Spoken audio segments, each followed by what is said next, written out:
mis en examen en janvier 2020 pour agression sexuelle sur mineur de 15 ans par personne ayant autorité. Après les accusations et la plainte de l'actrice Adèle Haenel, le réalisateur Christophe Ruggia offre un rebondissement inattendu dans cette affaire, en sa faveur.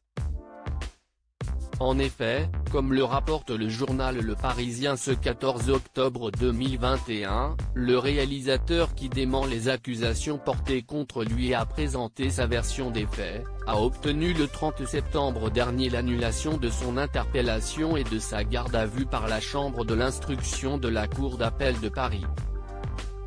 Une victoire majoritairement sur le terrain de la procédure plus que de la forme puisque les auditions se poursuivent et que des éléments matériels ont été récoltés. Sa mise en examen est donc maintenue et il doit répondre sur le fond des accusations. Pour rappel, Christophe Ruggia avait été arrêté chez lui le 14 janvier 2020, à 6h10 du matin, puis mis en garde à vue pendant 48 heures avant une confrontation. Une interpellation alors vivement critiquée par ses avocats qui avaient décidé de s'en prendre au parquet et d'écrire à Rémi Heitz, le procureur de la République. Ces derniers estimaient qu'une simple convocation par la police était suffisante. Non seulement nous avions expliqué qu'il se tenait à la disposition de la justice, mais il avait été géolocalisé chez lui, n'a contacté aucun acteur du dossier et tous les éléments étaient déjà sur la place publique depuis des semaines, clament Mécolin, Rezlan et Versini-Campinci.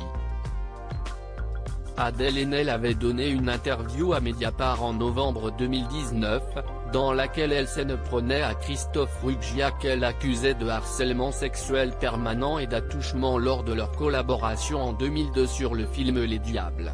À l'époque, l'actrice n'avait que 13 ans.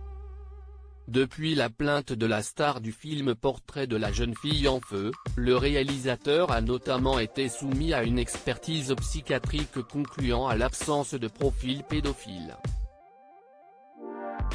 Adèle Haenel, qui s'est dite détruite par ce qui lui serait arrivé, espère bien que justice soit rendue. Christophe Ruggia reste présumé innocent des faits reprochés jusqu'au jugement définitif de cette affaire.